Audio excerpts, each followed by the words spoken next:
पावसाळा सुरू झाला आहे आणि नेहमीच काहीतरी चटपटत खावंसं वाटतं. काय नाही, मग मी केलं होतं ब्रेड ऑमलेट. तर तुम्हाला पण शिकवतो, तुम्ही पण असंच करा.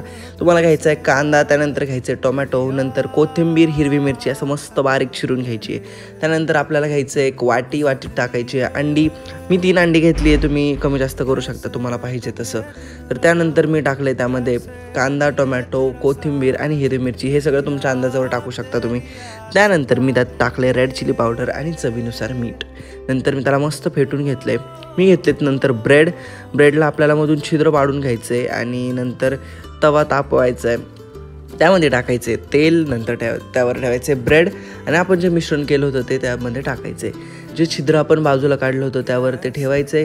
परत मिश्रण टाकून त्याला मस्त असं पलटी मारायची. पलटी मारल्यानंतर परत आपल्याला टाकायचं आहे त्यावर अंडं. त्याला परत एकदा पलटी मारून मस्त खरपूस भाजून घ्यायचं आहे. आपले ब्रेड ऑमलेट तयार आहे मित्रांनो. लाईक, शेअर, सबस्क्राईब करा.